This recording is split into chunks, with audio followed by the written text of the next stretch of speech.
Welcome to Chapter 2 of Alice in Wonderland, Pool of Tears. "Curiouser and curiouser," cried Alice. She was so much surprised, for the moment she quite forgot how to speak good English. "Now I'm opening out like the largest telescope that ever was. Goodbye feet." For when she looked down at her feet, they seemed to be almost out of sight. They were getting so far off. "Oh, my poor little feet. I wonder who will put on your shoes and stockings for you now, dears. I'm sure I shan't be able. I shall be a great deal too far off to trouble myself about you. You must manage the best way you can, but I must be kind to them," thought Alice. "Or perhaps they won't walk the way I want to go. Let me see. I'll give them a new pair of boots every Christmas." And she went on planning to herself how she would manage it. "They must go by the carrier," she thought, and how funny it'll seem, sending presents to one's own feet, and how odd the directions will look. Alice's right foot, hearthrug near the fender, with Alice's love. Oh dear, what nonsense I'm talking. Just then her head struck against the roof of the hall. In fact, she was now more than 9 feet high, and she at once took up the little golden key and hurried off to the garden door. Poor Alice! It was as much as she could do, lying down on one side, to look through into the garden with one eye. But to get through was more hopeless than ever. She sat down and began to cry again. "You ought to be ashamed of yourself," said Alice. "A great girl like you," she might well say this, "to go on crying in this way. Stop this moment, I tell you." But she went on all the same, shedding gallons of tears, until there was a large pool around her, about 4 inches deep and reaching half down the hall. After a time she heard a little pattering of feet in the distance, and she hastily dried her eyes to see what was coming. It was the White Rabbit returning, splendidly dressed, with a pair of white gloves in one hand and a large fan in the other.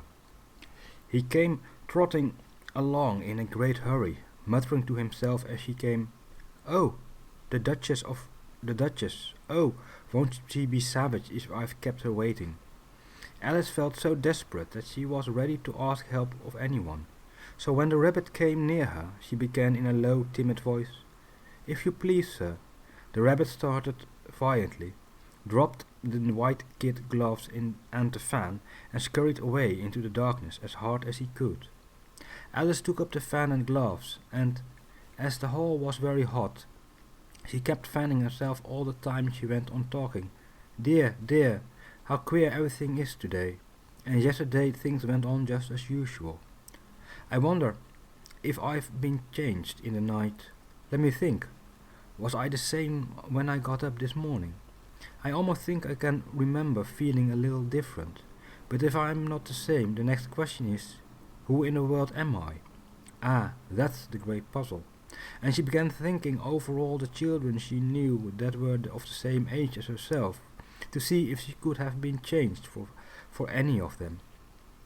"I'm sure I'm not Ada," she said, "for her hair goes such long ringlets, and mine doesn't go in ringlets at all.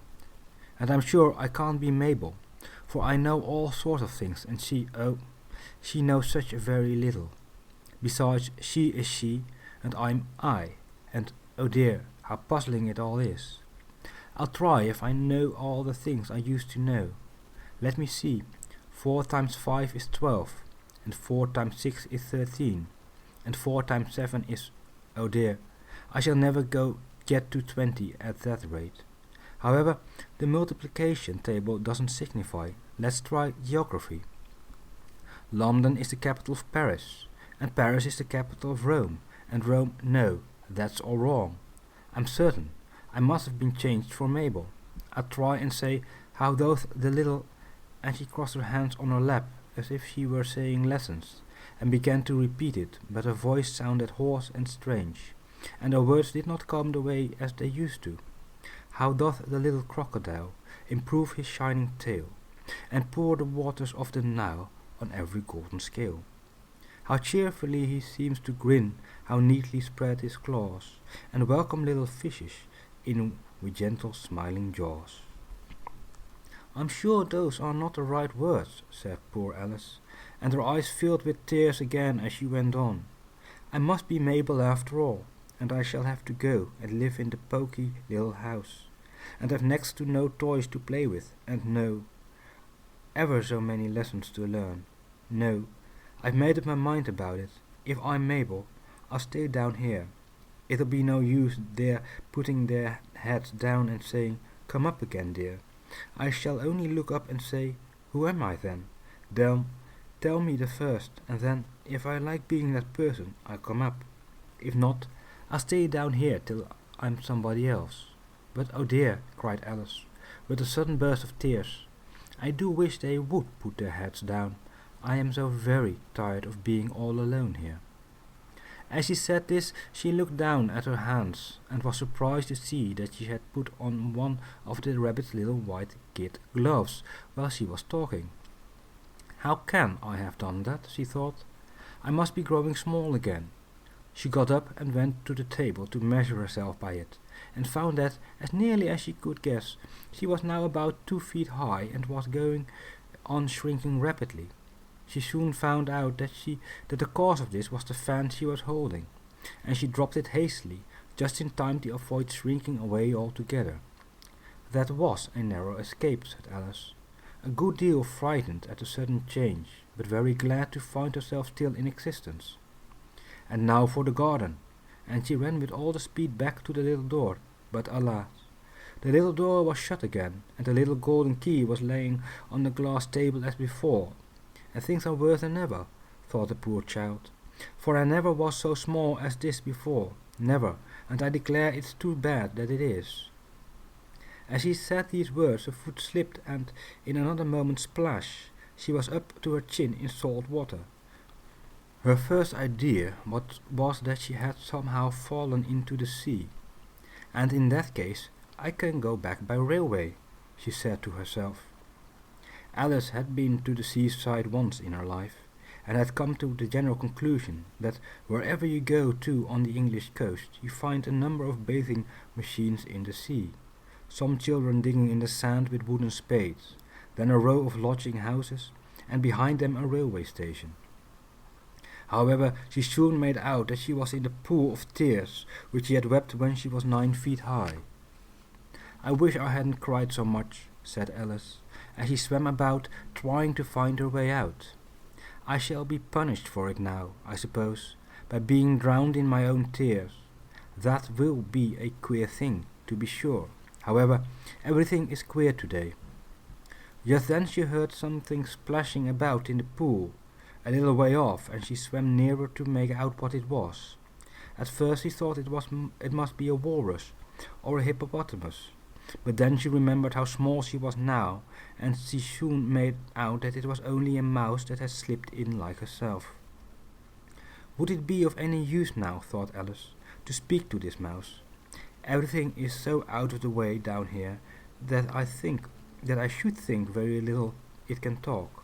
At any rate, there's no harm in trying. So she began, "Oh, mouse, do you know the way out of this pool? I am very tired of swimming about here." "Oh, mouse," Alice thought this must be the right way of speaking to a mouse. She had never done such a thing before, but she remembered having seen in her brother's Latin grammar, "A mouse, of a mouse, to a mouse, oh mouse." The mouse looked at her rather inquisitively, and seemed to her to wink with one of its little eyes, but it said nothing. "Perhaps it doesn't understand English," thought Alice. "I dare say it's a French mouse, come over with William the Conqueror," for with all her knowledge of history, Alice had no very clear notion how long ago anything had happened. So she began again. "Où est Machette?" was the first sentence in her French lesson book. The mouse gave a sudden leap out of the water and seemed to quiver all over with fright. "Oh, I beg your pardon," cried Alice hastily, afraid that she had hurt the poor animal's feelings. "I quite forgot you didn't like cats." "Not like cats," cried the mouse, in a shrill, passionate voice. "Would you like cats if you were me?" Well, perhaps not, said Alice, in a soothing tone. Don't be angry about it, and yet I wish I could show you our cat Dina. I think you would take a fancy to cats if you could only see her. She is such a dear, quiet thing. Alice went on, half to herself, as she swam lazily about in the pool, and she sits purring so nicely by the fire, licking her paws and washing her face. And she is such a nice soft thing to nurse, and she's such a capital one for catching mice. Oh, I beg your pardon, cried Alice again, for this time the mouse was bristling all over, and she felt certain it must be really offended. We won't talk about her any more, if you'd rather not. We, indeed, cried the mouse, who was trembling down to the end of his tail. As if I would talk on such a subject. Our family always hated cats. Nasty, low, vulgar things. Don't let me hear the name again. I won't indeed, said Alice, in a great hurry to change the subject of conversation. Are you fond of dogs? The mouse did not answer, so Alice went on eagerly. There is such a nice little dog near our house. I should like to show you. A little bright-eyed terrier, you know, with such a long curly brown hair. And it'll fetch things when you throw them. And it'll sit up and beg for its dinner. And all sorts of things. I can't remember half of them. And it belongs to a farmer, you know. And he says it's so useful. It's worth £100. He says it kills all the rats and... Oh dear, cried Alice in a sorrowful tone. I'm afraid I've offended it again. For the mouse was swimming away from her as hard as it could, and making quite a commotion in the pool as it went. So she called softly after it, Mouse dear, do come back again, and we won't talk about cats or dogs either, if you don't like them. When the mouse heard this, it turned round and swam slowly back to her. Its face was quite pale, with passion, Alice thought, and it said in a low trembling voice, Let us get to the shore, and then I'll tell you my history, and you'll understand why it is I hate cats and dogs. It was high time to go, for the pool was getting quite crowded with the birds and animals that had fallen into it. There was a duck and a dodo, a lorry and an eaglet, and several other curious creatures. Alice led the way, and the whole party swam to the shore. And that is the end of chapter 2. Please subscribe and hit the like button, and feel free to share with anyone you feel might want to hear this. I will read chapter 3 next time.